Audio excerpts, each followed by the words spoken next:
Hey guys, ഇത് August 20 രാവിലെ 5 മണിയാണ്. ഈ ദിവസം എനിക്ക് എല്ലാ ദിവസത്തെയും പോലൊരു ദിവസമല്ല. ഈ ദിവസത്തിനൊരു ഭയങ്കര പ്രത്യേകതയുണ്ട്.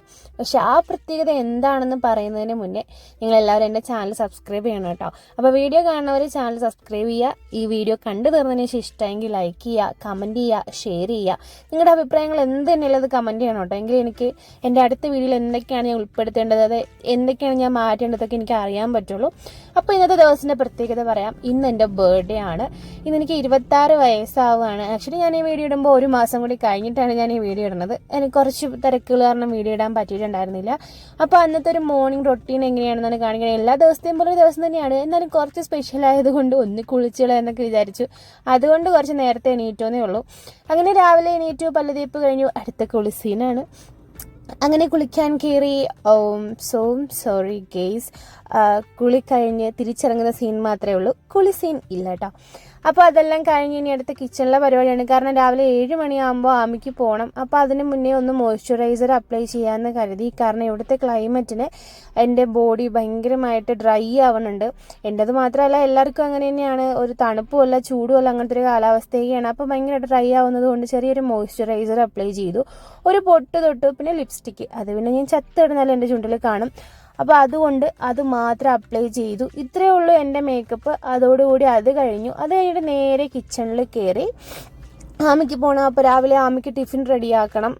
പിന്നെ ഉച്ചക്കത്തേക്ക് ചോറ് റെഡിയാക്കണം. ഇതെല്ലാം രാവിലെ ഒരു 8 മണിക്ക് മുന്നേ കഴിയണം. അപ്പോൾ എല്ലാ ദിവസവും ഞാൻ എഴുന്നേൽക്കുന്നത് ഒരു 6 മണി സമയത്താണ്. ഇന്ന് വെച്ചിട്ട് നേരത്തെ എണീറ്റു എന്ന് മാത്രമേ ഉള്ളൂ.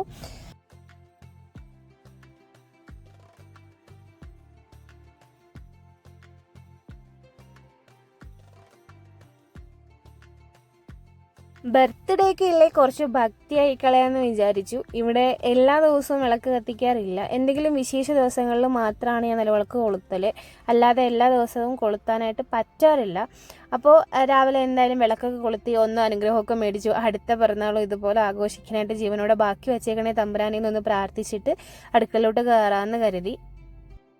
നാട്ടിലായിരുന്നു എന്നുണ്ടെങ്കിൽ ഒരു സെറ്റ് സാരിയോ അല്ലെങ്കിൽ പുതിയൊരു ഡ്രസ്സൊക്കെ ഇട്ടിട്ട് അമ്പലത്തിൽ പോയിട്ട് വരുന്ന വഴിക്കൊരു ഷോ ഓഫ് ഒക്കെ കാണിക്കുന്ന എന്നെ ഞാൻ മിസ് ചെയ്തുകൊണ്ട് ഞാൻ പ്രാർത്ഥിച്ചു കഴിഞ്ഞു. പിന്നെ നേരെ അടുക്കളയിലോട്ട് കയറിയിട്ട് ആദ്യം ചെയ്യുന്ന പരിപാടി എന്ന് പറഞ്ഞാൽ ചായ ഇടൽ തന്നെയാണ്. രാവിലെ ഒരു കപ്പ് ചൂട് ചായ കുടിച്ചിട്ട് ദിവസം തുടങ്ങിക്കഴിഞ്ഞാൽ അടിപൊളിയാണ്. പക്ഷെ ഇപ്പം ഞാൻ കുടിക്കാറില്ല.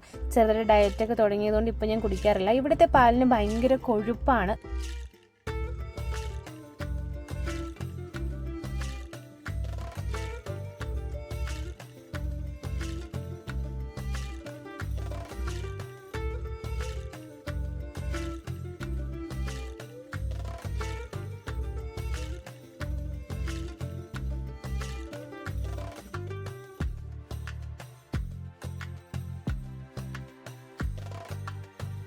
പിറ്റേ ദിവസത്തേക്ക് എന്തൊക്കെ റെഡിയാക്കണമെന്ന് തലേന്ന് നമ്മളൊരു പ്ലാൻ ചെയ്തിട്ടാണ് കിടക്കുന്നതെങ്കിൽ പിറ്റേ ദിവസം നമ്മുടെ ജോലി കുറച്ചുകൂടി എളുപ്പമായിരിക്കും. കാരണം നമ്മൾ പ്ലാൻ ചെയ്ത പോലെ പെട്ടെന്ന് എല്ലാം ഒരേ ടൈമിൽ നമ്മൾ ചെയ്യുന്നുണ്ടാവും. ഞാനിപ്പോൾ തന്നെ ഇടിയപ്പത്തിന് മാവ് കഴിക്കുന്ന സമയത്ത് തന്നെ ഇടിയപ്പത്തിൻ്റെ വെള്ളം അടുപ്പിൽ വെച്ചു. എല്ലാവരും ഇതുപോലെ ആയിരിക്കും ചെയ്യുന്നത്. നമ്മളെ അമ്മമാരെന്തായാലും ഇതുപോലെയാണ് ചെയ്യുന്നത്. തലേന്ന് രാത്രിയൊക്കെ അവർ ഭയങ്കര പ്ലാനിങ് ആണ് പിറ്റേന്ന് എന്താ ചെയ്യേണ്ടതെന്ന്. പക്ഷെ ഞാൻ എപ്പോഴും ഈ അപ്പത്തിനും ദോശയ്ക്കും മാവ് ഇടുന്ന കാര്യങ്ങൾ മറന്നു പോകും. ഇവിടെ അത് മാത്രമല്ല, മാവ് പുളിച്ചു വരാൻ നല്ല സമയം എടുക്കും. 2 ദിവസമൊക്കെ എടുത്താലാണ് നല്ലതുപോലെ മാവ് പൊളിച്ചു വരണത്. അപ്പോൾ പിന്നെ ഞാൻ കൂടുതൽ ദിവസങ്ങളിലും ഇടിയപ്പം തന്നെയാണ്. പിന്നെ പുട്ടാർക്കും വലിയ താല്പര്യമില്ലാത്തതുകൊണ്ട് ഇടിയപ്പോ അല്ലെങ്കിൽ പെട്ടെന്ന് എന്തെങ്കിലും ഒരു സാധനമാണ് ഞാൻ തട്ടി കൂട്ടുന്നത്. അപ്പോൾ അതുപോലെ ആയിരുന്നു അന്നും. പക്ഷെ ഞാനിത് തലേന്ന് പ്ലാൻ ചെയ്തതാണ്.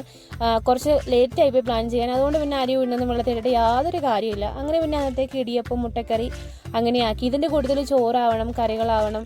എനിക്ക് പിന്നെ പരിപ്പ് വേണം നിർബന്ധം ഉണ്ടായിരുന്നു. എനിക്ക് ഈ ചോറും പരിപ്പും പപ്പടവും ഭയങ്കര ഇഷ്ടമാണ്. അപ്പോൾ എൻ്റെ ബർത്ത്ഡേയിൽ അപ്പോൾ എനിക്ക് എന്തായാലും അന്ന് പരിപ്പ് വേണം, പപ്പടം വേണമെന്ന് ഭയങ്കര ആഗ്രഹമായിരുന്നു.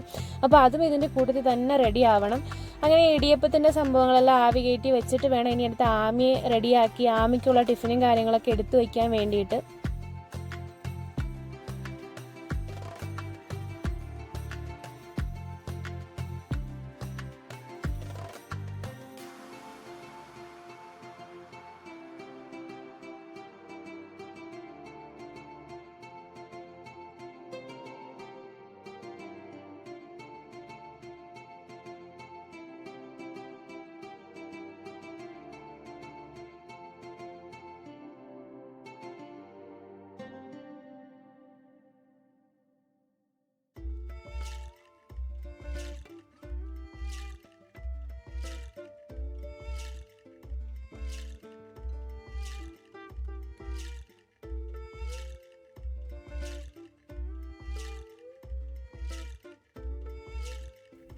നാട്ടിലായിരുന്നപ്പോൾ ഈ വക പാടൊന്നും ഉണ്ടായിരുന്നില്ല. അവൾക്ക് ടിഫിൻ ഒന്നും കൊണ്ടുപോകണ്ടായിരുന്നു. പക്ഷെ ഇവിടെ ടിഫിൻ നിർബന്ധമാണ്.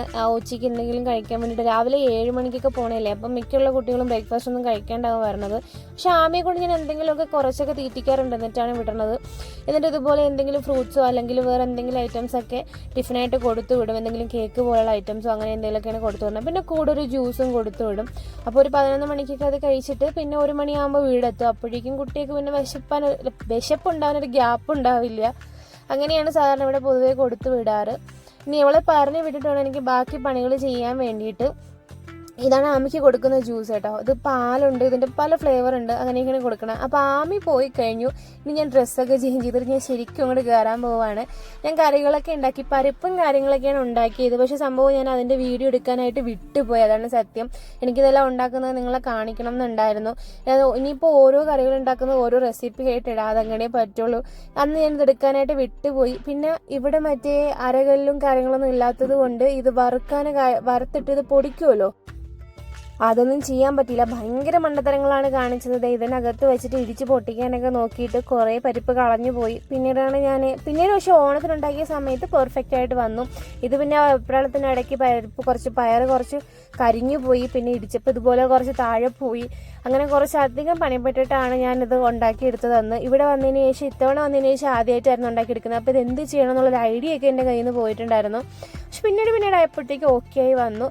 അങ്ങനെ ഇതെല്ലാം കഴിഞ്ഞു. ഇപ്പം ഇന്നത്തെ വീഡിയോയിൽ ഞാൻ വേറെ കിച്ചണിലെ പരിപാടിയൊന്നും കാണിക്കുന്നില്ല. അത് കഴിഞ്ഞു ഉച്ച കഴിഞ്ഞതിന് ശേഷം വൈകിട്ട് ചെറിയൊരു കേക്ക് കട്ടിങ്ങും പരിപാടിയൊക്കെ ഉണ്ടായിരുന്നു. പക്ഷെ അത് ഞാൻ അറിഞ്ഞില്ല, സർപ്രൈസ് ആയിട്ടായിരുന്നു. അപ്പോൾ അത് ഞാൻ ഭയങ്കരമായിട്ട് എൻജോയ് ചെയ്തു.